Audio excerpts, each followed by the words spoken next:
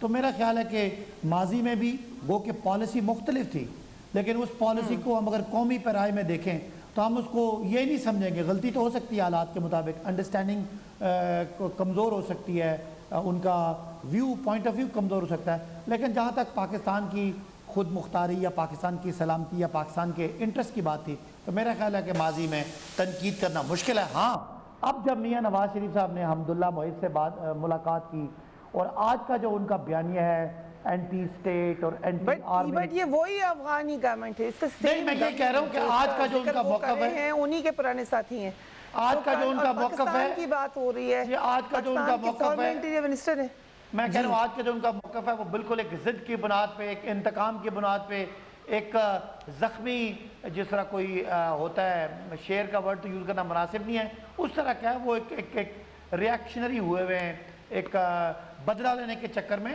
میرا خیال ہے کہ جب وہ حکومت میں ہوتے ہیں تو اتنی میں ان کو الزام نہیں دیتا کہ کوئی پاکستان کے جو مفادات تھے اس کے خلاف انہوں نے کام کیا ہوگا. تو بہرحال یہ باقی تو میں آپ پہ چھوڑتا ہوں. آپ اگر اجازت دیں دونوں حضرات, کیونکہ آپ لوگوں نے بالکل ٹھیک کہا کہ افغانستان کے اندرونی معاملات ہیں, طالبان کے حوالے سے کم انفارمیشن ہے, شاید زیادہ انفارمیشن میں انٹرسٹ بھی نہ ہو بہت سارے لوگوں کو, لیکن کیونکہ پاکستان کا نام آیا ہے, پاکستان نیبر میں ہے, اگر ہم بات کریں افغانستان گورنمنٹ کی تو رائٹر کی جانب سے جو گفتگو ہوئی پریزیڈنٹ جو بائیڈن کی اور اشرف غنی صاحب کی, جس کو صدر تھے, یہ ابھی کچھ دن پہلے کی بات ہے, انہوں نے ٹرانسکرپٹ جاری کر دیا, اینڈ آبویسلی یہ وائٹ ہاؤس کی مرضی کے بغیر نہیں جاری ہوا, اس میں ایک ایک بات لکھی گئی ہے. وہ حصہ جو پاکستان کے حوالے سے ہے وہ میں آپ کے سامنے رکھنا چاہتی ہوں. اشرف غنی کہتے ہیں کہ جناب صدر, ہمیں طالبان پاکستانی منصوبے اور فوجی مدد اور کم سے کم 10 سے 15 ہزار بین الاقوامی دہشت گردوں, جن میں اکثریت پاکستانی ہے, یعنی الزام لگاتے ہیں کہ جانب سے ایک مکمل یلغار کا سامنا ہے. اس پہلو کو بھی نظر میں رکھنے کی ضرورت ہے. دوسری بات جو نہایت اہم ہے وہ فضائی مدد ہے. میں آپ سے درخواست کروں گا کہ ہمیں فضائیہ کی مدد فراہم کی جائے, یعنی مدد مانگ رہے تھے.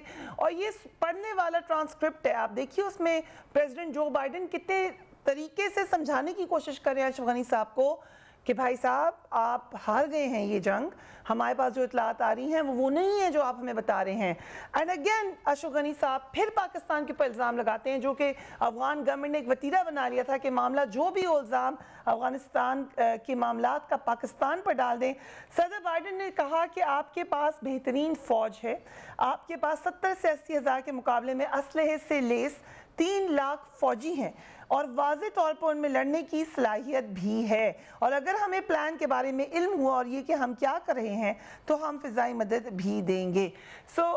ایک لیسن ہوتا ہے ہسٹری کے ہر معاملے میں, لیسن ضرور ہے خود مختاری کا, لیسن ضرور ہے خود انحصاری کا, اور لیسن ضرور ہے جیسا کہ مولا بخش چانڈیو صاحب نے بھی کہا کہ اپنے ملک کے اوپر فوکس رہیں, اپنے ملک کے اوپر توجہ دیں. وی ول ٹیک اے بریک, اس کے بعد بات کریں گے اپوزیشن کیا کہہ رہی ہے, اس وقت لیڈنگ اپوزیشن کون ہے, رائٹ آفٹر بریک.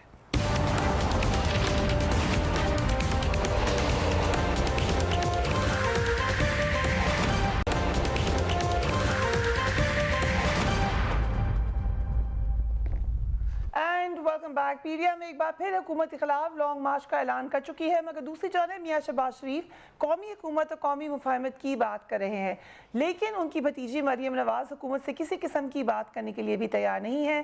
مسلم لیگ نون پی ڈی ایم کی سب سے اہم ترین جماعت ہے, اس کے اندر بیانیے کے اختلاف کی وجہ سے پی ڈی ایم کی تحریک میں بھی ایک کنفیوژن دکھائی دے رہی ہے. وزیر داخلہ وزیر information minister for information Fawad Chaudhry نے کہا ہے کہ مریم نواز کے پیچھے کھڑے ہونے والے مشیر انہیں غلط مشورے دے رہے ہیں. یہ مشیر تو ایک کاؤنسلر کا الیکشن بھی نہیں جیت سکتے. لیٹس چودھری. مریم بی بی کی ایڈوائز جو ہے وہ کون کر, وہ جو پیچھے تینوں خواتین کھڑی ہیں اور خود مریم بی بی یہ زندگی میں کبھی کونسلر کا الیکشن بھی نہیں لڑی. کوئی سیریس آدمی ان کی ایڈوائس میں شامل نہیں ہے. پاکستان کی فورن پالیسی کے اوپر ان کا کوئی پوائنٹ آف ویو کیا ہے, کسی کو نہیں پتا، صرف آئی ہیں، آئیں گی ایک وہی تقریر جو اپنا بچپن میں سنی ہوئی کہ عمران خان بھی برا ہے، فلانا بھی برا ہے، فلانا بھی برا ہے، یہ ہمیں جو ہے وہ اور وہی کر کے آگے چلی جائے گی۔ دوسری طرف پیپلز پارٹی کی طرف سے مطالبہ ابھی تک جاری ہے کہ پہلے استعفے دیں، اس کے بعد لانگ مارچ کی بات بنتی ہے۔ Let's watch Bilal Bhutto. Long march کا اعلان تو پہلے بھی ہوا تھا، لانگ مارچ کی تیاری پہلے بھی ہوا تھا، اور لانگ مارچ تیار تھا تب ہمارا دوستوں نے کہا تھا کہ لانگ مارچ تو استعفوں کے بغیر بنتا نہیں ہے۔ تو اب اگر وہ لانگ مارچ اعلان کر رہے ہیں تو امید ہے وہ جلد استعفیٰ دے کے لانگ مارچ پہ نکلیں گے، ورنہ ہر دوسرا ہفتہ لانگ مارچ کے اعلان کرنا پھر جانا، وہ تو سیاسی نقصان اپوزیشن کو۔ مولانا بخش چانڈیو صاحب، کیا نقصان ہے اپوزیشن کو اگر جلسے ہوتے ہیں، حکومت کے اوپر پریشر ڈالا جاتا ہے، اسپیچز ہوتی ہیں، اس سے نقصان کیسے ہے؟ آپ کی مہربانی، میرے خیال میں میرے چیئرمین نے بات ٹھیک کی ہے اور بڑی واضح کی ہے، میں اس بات پہ آ رہا ہوں، لیکن ابھی آپ نے سیاسی موضوعات شروع کر دیے ہیں، تو سب سے پہلے میں پاکستان کے نامور قوم سیاستدان عطا اللہ خان مینگل کے انتقال پر افسوس کا اظہار کرتا ہوں، ان کے ورثاء سے تعزیت کرتا ہوں۔ عطا اللہ خان ایک محترم و مکرم سیاستدان رہے ہیں اس پاکستان کے، اور ان کو ہمیشہ یاد رکھا جائے گا اپنے علاقے کی، اپنے قومی جد و جہد کے حوالے سے۔ چیئرمین صاحب نے میرے چیئرمین نے بلاول صاحب نے کوئی بات غلط نہیں کی، ہم پر پریشر یہی تھا، حضرت مولانا فضل الرحمان صاحب کا بھی فرمان یہی تھا، سب سے زیادہ انہیں کا فرمان تھا۔ شہباز شریف صاحب تو ایسے معاملات میں پڑتے نہیں ہیں کہ استعفائیں دیں اور حکومت سے جھگڑے میں جائیں، یہ شہباز صاحب نہیں کرتے۔ حضرت مولانا کا یہ بڑا زور تھا، جی ایسے نہیں ہوگا، پہلے استعفا دینی پڑیں گی۔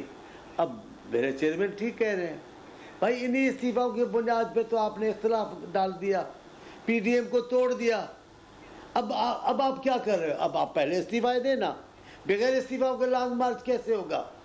لانگ مارچ کی تیاری کی بلاول صاحب نے کمال کر دیا، اپنی پارٹی کا مرکزی جلسہ جو ہمیشہ لاڑکانہ میں ہوتا تھا اس کو کہا کہ آپ پنڈی میں کریں گے۔